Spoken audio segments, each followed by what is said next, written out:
Hello, I'm Kevin Durham, and today I'm joined by a co-presenter, Melody Schroeder, as I interview legendary DJ Mike Reed at the Lucky Voice in Islington. Yeah, vacuum cleaners are a big one. Yeah. I don't know how you would even risk that. You know, I would be worried about sucking out something. What did it suck out? Internal organs, maybe. Oh yeah, of course. Oh yeah, exactly. I mean, yeah. who knows? Yeah. I mean, Exactly, yeah. I don't know what's going on in there. No. All kinds of loose bits. Exactly. Or what's loose? What might come loose? Yes, you know? exactly. Yeah. Or dislodged. Yeah. The way you said that just then, it sounded like something was already up there and it was going to take something like a magical surprise out. If it's a normal one, you could probably fish the organ out and get it put back in. But if it's a Dyson, you've got no problem. Right, now this is where you could do a really good consumer watch about which vacuums are the best. Yeah. Just see like... Okay. If you're a pervert, which vacuum's the best for If you? you're a pervert, which has got the best power? Don't use the Dyson because you'll never get your organ back. I think you have to go, if you want to go like really pervy, you have to go, is it pre-2013? Because there was some kind of EU rule that came in and it limited the power on vacuum cleaners to about 1400 watts. So if you go pre-2013, you get the massive... Oh, you know massive more than suction. I do. It's about the power, is it? It's about the power. Oh, It's about okay. the suction. Oh dear God. I just thought it was the Why? sensation. Oh. But you obviously... Sorry, I'm bowing down to an expert here. But it's not really... If you do know, you can email us if you do know which Hoover is best for sex. Or you need any help and advice, we don't have any. But Yeah. Me too. Yeah, me too. So... Is there a vacuum in your life? Did a vacuum hurt you? Did it not requite your love?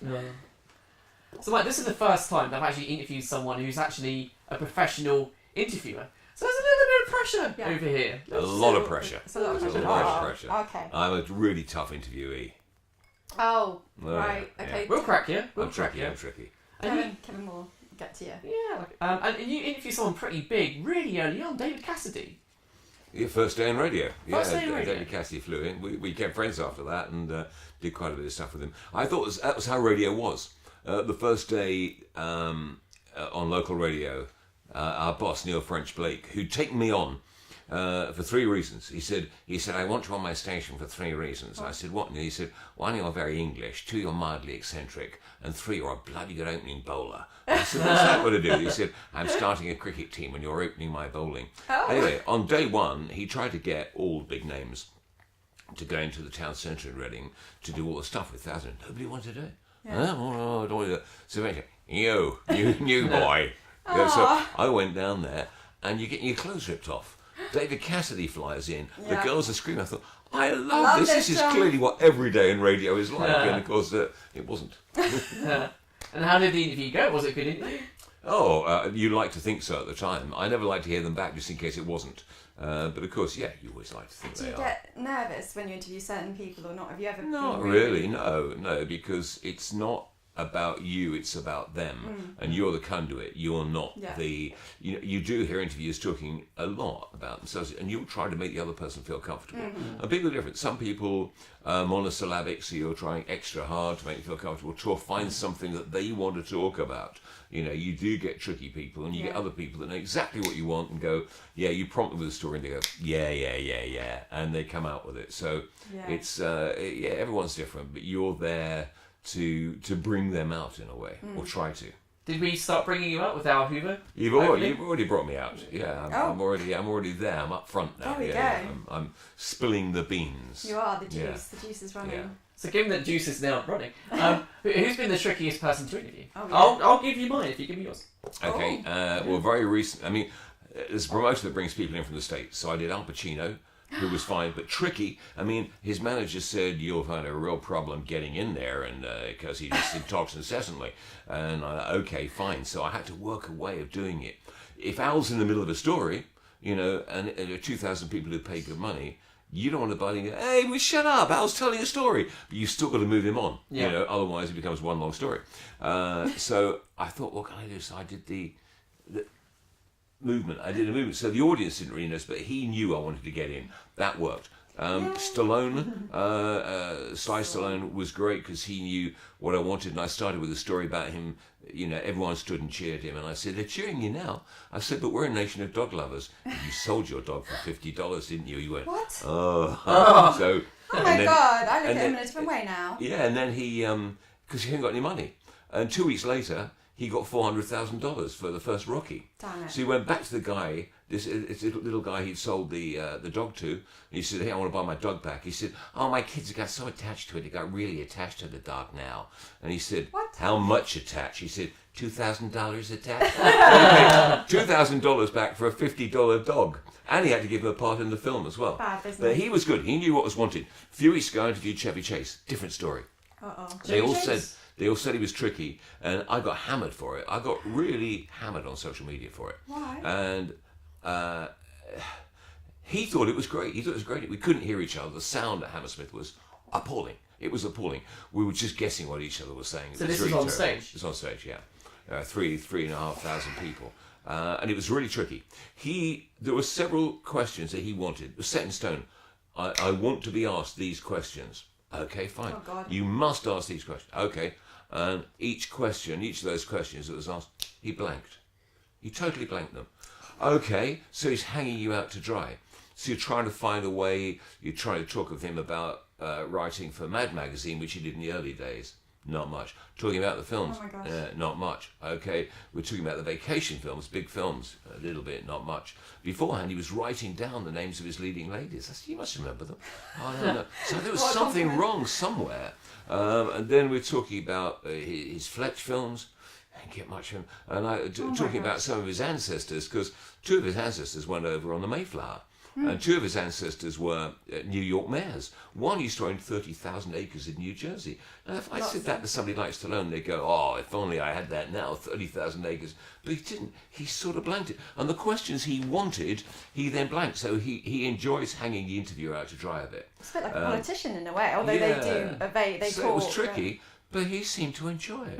And at the end, I thought, well, I'll let him take the applause. Benjamin, Chevy Chase walked off.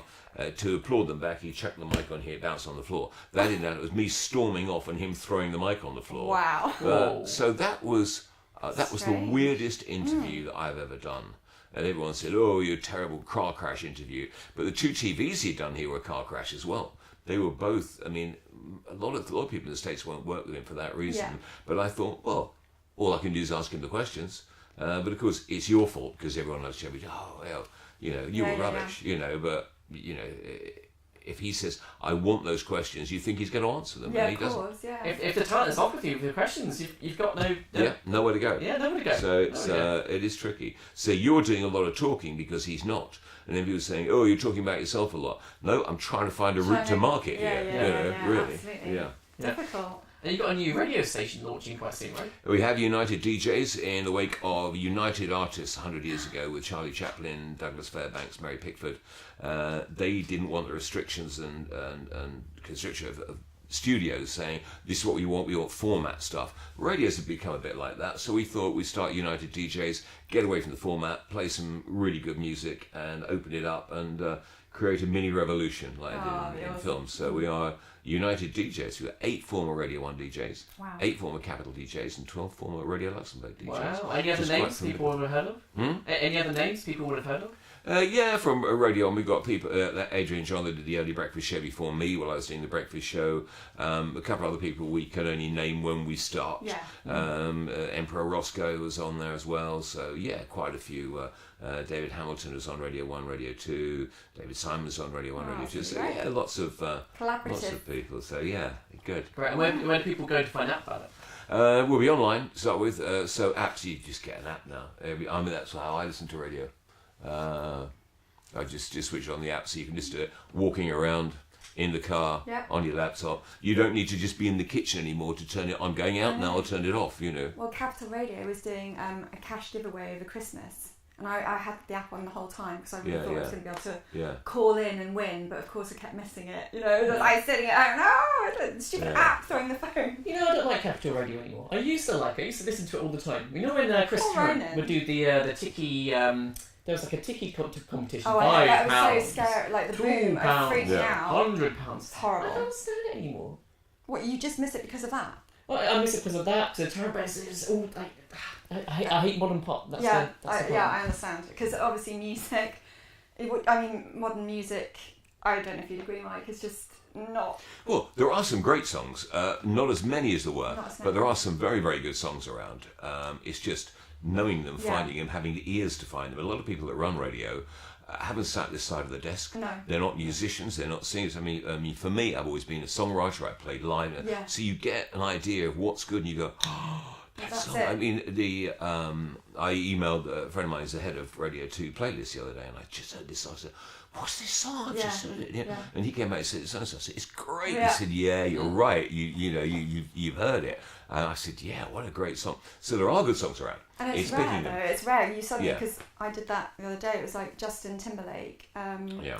The Say Something song that's just come out, and I was like, this is, and I felt like such an old woman because I was at work saying, this is what real music is. This is like going back, you know. Not Well, it's a variation as well. I mean, playing. you know, in the 80s, you know, on the breakfast show, I might play, you know, something that was quite heavy rock, something that was reggae, something that was new romantic, you know, the jam, bit of punk. So it was, the production values are varied. Now they tend to go on, oh, it's that big name, they've got a new single out, we'll play it. That's it. That gives us a great lead into your lip sync track. Easy for you to say. It is. It is that.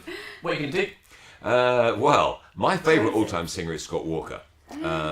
So I could either have a go at Joanna, which is a great ballad, but people might nod off to sleep, or The Sun Ain't Gonna Shine Anymore, which is a number one and more up tempo. So yeah, either of those. I'm not sure. It's the coin toss time, really. I don't know. Please do check out Mike's lip sync. You'll find a link for that on the left of the screen. On the right hand side of the screen, you'll see another link, which is a lip sync that I did that Mike helped me with. If you did enjoy what you just saw, then please do subscribe to our channel. Our big goal for the year is to hit 10,000 subscribers. As soon as we do, we can turn what we do into more of a chat show format by using the YouTube space in London. So your support really is appreciated. Thanks again to Lucky Voice for allowing us to use their venue for this shoot.